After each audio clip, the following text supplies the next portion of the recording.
तो last time हमने first chapter ख़त्म कर लिया था, उसकी समरी एक बार देख लेते हैं, उसके बाद नेक्स्ट चैप्टर चलते हैं। Whatever methods you have tried to quit it so far have not worked for you, but this one will। मतलब जितने भी मेथड आपने ट्राई किए हैं, mostly will power method he try किया है, ठीक है, वो सफल नहीं हो पाए उसकी मदद से, लेकिन इस वाले मेथड से तुम हो जाओगे। You don't control alcohol, alcohol controls you, ठीक है। You are not alone and your drinking problem has nothing to do with your genetic makeup और कैरेक्टर। तो तुम्हारा अलोन मतलब कि तुम अकेले ही एडिक्ट नहीं हो, और भी लोग एडिक्ट हैं यहाँ पे, ठीक है। और कोई जेनेटिक प्रॉब्लम नहीं है, ऐसा नहीं तुम्हारे परिवार में, रिश्तेदार में, या पिता या दादाजी कोई पीते रहे हो तो वो चीज़ विरासत में मिल गई, तुम्हारी जीन्स में प्रॉब्लम आ गई, ऐसा कुछ नहीं है। ना ऐसी कोई पर्सनैलिटी होती है, कैरेक्टर मतलब ऐसी कोई पर्सनैलिटी भी नहीं है तुम्हारी। लोगों को लगता है कि वो तो एक नशेड़ी प्रवृत्ति का ही व्यक्ति होता है, कि हाँ व्यसनों से भरा हुआ होता है, ऐसा कोई नहीं है कि व्यसन से कोई भरा होता है। आप कोई चीज़ करते हो, कोई एडिक्टिव सब्सटेंस लेते हो अपने अंदर, तो आप एडिक्ट हो जाते हो। सिंपल सा गेम है इसका। You don't need a miracle. अब अगर तुम्हें ये उम्मीद है कि किसी दिन कोई चमत्कार होगा, हम अपने आप भी इससे मुक्त हो जाएंगे, छूट जाएंगे एडिक्शन से, वो होने वाला नहीं है, और उसकी ज़रूरत भी नहीं है तुमको, क्योंकि सही मेथड तुम्हारे पास आ गया, इसको समझ लोगे तो कोई चमत्कार की जरूरत नहीं पड़ेगी। फॉलो ऑल द इंस्ट्रक्शंस, तो सारी की सारी इंस्ट्रक्शंस फॉलो करो। ये हमारी पहली इंस्ट्रक्शंस थी, उसने जो बताया था कि ये पहली इंस्ट्रक्शन है, तो ये नोट कर लेना, ठीक है, एक नोट बना लेना, उसमें नोट कर लेना instruction, follow all the instruction. अब हम अपना दूसरा चैप्टर स्टार्ट कर रहे हैं, परसेप्शन एंड प्रीकॉन्सेप्शन। परसेप्शन मतलब होता है कि हमारा नज़रिया कैसा है किसी चीज़ के प्रति, उसको परसेप्शन बोलते हैं, ठीक है, क्या हम उसके बारे में सोचते हैं, क्या हमारा नज़रिया है। दूसरा होता है वर्ड प्रीकॉन्सेप्शन, इसका मतलब है कि हमें उसके बारे में कोई चीज़ पता नहीं है, लेकिन हमने पहले से ही अपने मन में बिठा लिया कि वो चीज़ ऐसी है या वो व्यक्ति ऐसा है। किसी के बारे में पूर्वाभास, इसको हिंदी में बोल देते हैं पूर्वाभास। किसी के बारे में उसको जाने पहचाने बिना उसके अच्छाइयाँ बुराइयाँ गिनाने लगो, तारीफ करने लगो, किसी को जानते नहीं वैसी तारीफ कर दो, या बिल्कुल माइंड अपना ब्लॉक करके किसी की बुराई किए जा रहे हैं, ठीक है, आप उसको जानते भी नहीं है, ऐसा लोग करते भी हैं मोस्टली, ठीक है। यहाँ जो पब्लिक वगैरह आती है, और जो पॉलिटिशियंस के साथ बहुत होता है, अब पॉलिटिशियन को कोई अच्छे से जानता भी नहीं है, लेकिन बस चालू हो जाएगा, ये तो ऐसा है, वो तो वैसा है, ठीक है। तो ये होते प्रीकॉन्सेप्शंस कि आपने बिना जाने पहचाने आप उस चीज़ की अच्छाई बुराई बताने लगे, उसकी बुराई ही बताते हैं। इन दिस चैप्टर क्या क्या है ये सब पढ़ लेना, क्या क्या है, हम लोग डायरेक्ट चलते हैं। Why do we find it so hard to stop drinking even when we know it is ruining our life? मतलब इतना मुश्किल क्यों लगता है हमें एडिक्शन से छूटना, ड्रिंक को छोड़ना, अल्कोहल को छोड़ना, जबकि हमें पता होता है कि हमारा जीवन बर्बाद कर देगा। Many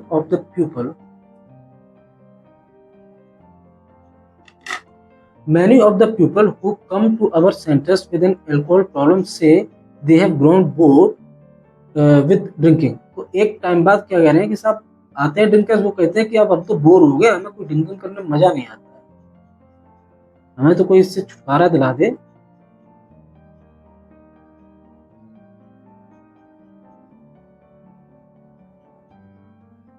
तो वो बोर हो गए, लेकिन तब भी नहीं छोड़ पा रहे हैं, वो कह रहे हैं कि नहीं साहब हमसे नहीं छूट रही है। They sense it is making them miserable। उनको पता लग जाता है कि यही चीज उनको नुकसान पहुंचा रही है, कोई रिलीफ नहीं मिल रहा है, बिल्कुल इससे पक चुके हैं, परेशान हो चुके हैं, और ये चीज और बुरा उनके साथ कर रही है, और वो बहुत मतलब व्याकुल हैं छोड़ने के लिए। दे डेस्परेटली वांट टू क्विट, वो छुटकारा पाना चाहते हैं, बहुत ही व्याकुल छुटकारा पाना है, किसी तरह छुटकारा मिल जाए इससे, इतना परेशान हो चुके हैं, उनको क्लियर हो गया है कि इसमें कोई प्लेजर नहीं है, लेकिन उनको तरीका नहीं पता। दिक्कत उनके साथ ये, उनको तरीका ही नहीं पता, उनको रास्ता ही नहीं पता। वो जेल से निकलना तो चाह रहे हैं, लेकिन उनको रास्ता ही नहीं जा रहा है, नहीं पा रहे बेचारे। Moving bricks from one pile to another is pretty boring. तो कहते हैं जो ईंटों का ढेर होता है ना, तो उस ढेर से एक एक ढेर से ईंट उठाई और दूसरे टाइप बनाने लगे। एक ढेर से एक ढेर की एक ईंट उठाई उधर रखी, फिर दूसरी, तीसरी, तीसरी, चौथी, इस तरह से दूसरा ढेर बना दिया ईंटों का। वो कह रहे तो इस तरह का काम करोगे तो बहुत बोरिंग चीज है ना।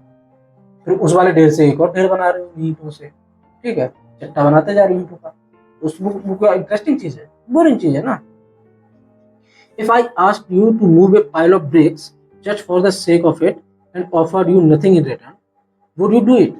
अब कोई तुमसे कहे नहीं इस ईंटों के चट्टों से दूसरा ईंट का चट्टा बना दो, ठीक है, और आपको कुछ मिलेगा भी नहीं, तो आप करोगे वो चीज? नहीं करोगे ना भाई। एनर्जी लग रही है, टाइम लग रहा है, और उसको कोई इंटरेस्ट भी नहीं है उसमें करने में, तो आप क्यों करोगे? नहीं करोगे, तो करोगे ही नहीं, of course not.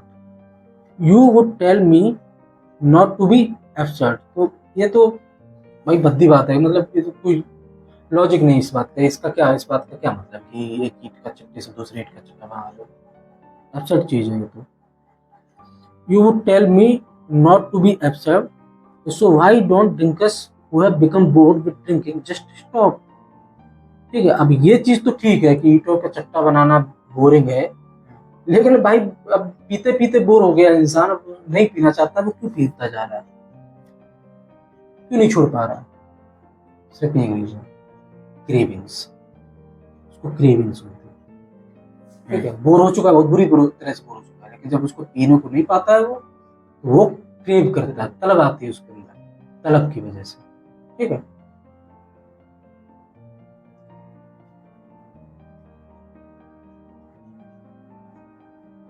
The reason lies in the way our brains are wired।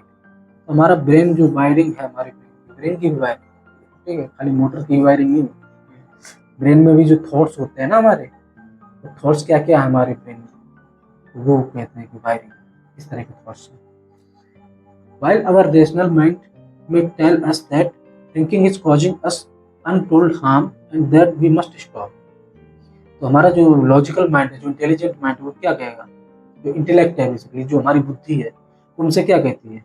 ये तो बहुत नुकसानदेह चीज है और हमें उसको रोक देना चाहिए, ड्रिंक करना रोक देना चाहिए, हमारी बुद्धि हमसे कहती है। लेकिन हमारा अवर एडिक्टेड माइंड, जो हमारा जो मन है, क्योंकि एडिक्ट हो चुका है, जो हमारा एडिक्टेड मन है, वो क्या कहता है? Continues to harbour a desire to drink.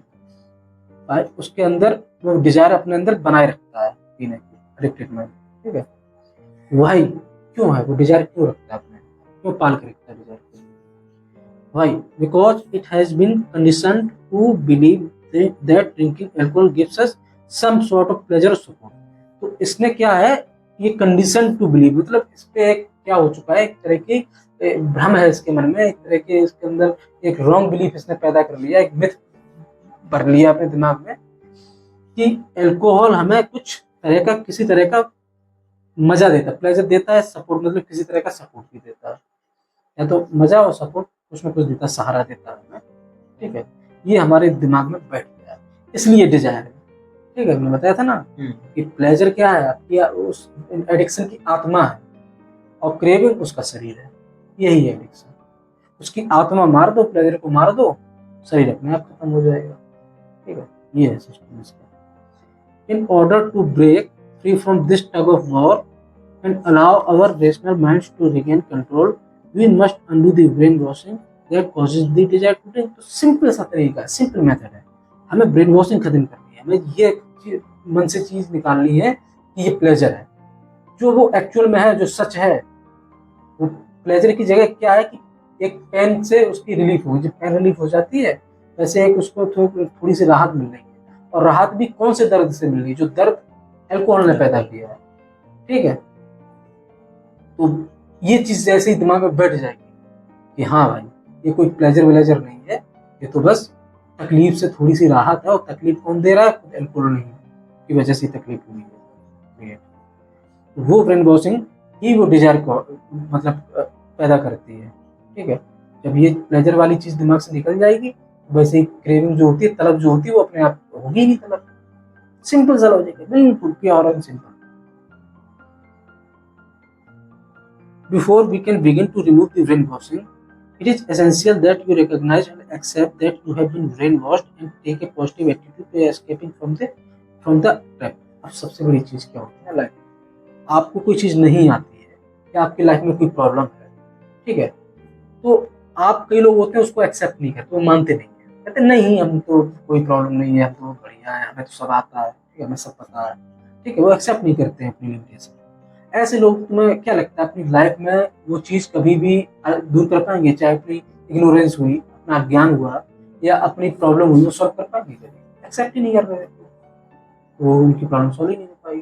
पहले पहला स्टेप होता है प्रॉब्लम को पहचानो, पहचान को मानो कि हाँ प्रॉब्लम है कुछ जिंदगी में, तब प्रॉब्लम, तब सॉल्यूशन तो सबसे बाद में आता है ना भाई। वही चीज है, तो वही चीज कह रहा है कि पहले अगर हम ये प्रॉब्लम सॉल्व करने तो जा रहे हैं, लेकिन पहले आप ये समझो कि प्रॉब्लम है।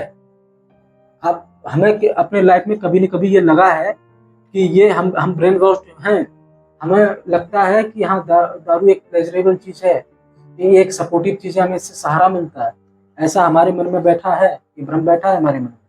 पहले ये चीज मानो कि हम इस चीज को मन में बिठा के बैठे हैं इस चीज को, और एक पॉजिटिव एटीट्यूड लो कि हाँ कि अब इससे बचना है, ये भ्रम है, इसको खत्म करना है और इस एडिक्शन से हमें बचना है किसी भी तरह से। This is what drinkers who try to stop on willpower method find incredibly hard to do, and that's why they usually end up remaining in the trap. तो वो क्या होता है, वो सिर्फ दो चीजों की बात कर रहा है, वो ब्रेन वॉशिंग दूर नहीं कर पाते विल पावर मेथड से जो आते हैं, ठीक है, उनके मन में बैठा हुआ कि हाँ ये प्लेजरेबल चीज है। मतलब ब्रेन वॉशिंग क्या है आपकी, आप उसको मार रहे हो, जो चीज आपको जो उसी चीज ने दर्द क्रिएट किया, उससे थोड़ी सी राहत दे रही है, थोड़ी सी मोमेंटरी राहत दे रही है, तो आपको लगता है कि नहीं ये बहुत बड़ा प्लेजर है, ठीक है, तो उस चीज को आपने मन में बिठा लिया है। दूसरा, जब आपको इससे बचने का ट्राई करते हो तो आपके मन में बड़ा नेगेटिव चीजें आती है, इसके बिना कैसे रहेंगे, अरे यार ये तो बड़ा मिस करेंगे इसको, इसके बिना तो रह ही नहीं पाएंगे। तो ये दोनों चीजें वो विल पावर वाले नहीं कर पाते, शुरुआत ही उनके रोने से होती है, शुरुआत से ही वो बड़ा दुखी हो जाते हैं। हंसी खुशी से करना कि हाँ ये प्रॉब्लम है, प्रॉब्लम हमारी सॉल्व हो जाएगी, एक बीमारी थी हमारे अंदर, हमें एक बीमारी लग गई थी, बीमारी हमारी अब ठीक होने वाली है। जो बीमार आदमी होता है वो ठीक होने वाला होता है, वो कभी टेंशन लेता है? कहता है जब बीमार पड़ता है तब भले टेंशन ले, जब वो ठीक होने लगता है कहता है चाहे भले बेड पे पड़ा हुआ है, लेकिन उसको आराम मिल रहा है तो बड़ी शांति आ जाती है उसके अंदर, हाँ भाई आराम हो रहा है, अब हम जल्दी ठीक नहीं हो जाएंगे, खुश हो जाता ना तभी। अब फॉर एग्जाम्पल कभी दांत उखड़ पाएगा वो तुमने, ठीक है, क्या होता है दांत उखड़वाने से पहले तो लगेगा थोड़ा सा दांत उखड़ेगा, तकलीफ होगी, ये होगा वो होगा, लेकिन जब दांत उखड़ गया तुम्हारा, अब तुम वापस रास्ते में घर आ, तुम्हारे दर्द तो हो रहा है ना रास्ते में, लेकिन तब भी तुम एक शांति आ गई ना तुम्हारे मन में कि हाँ चलो ठीक है थोड़ा सा दर्द हुआ अब, लेकिन हम ठीक हो जाएंगे।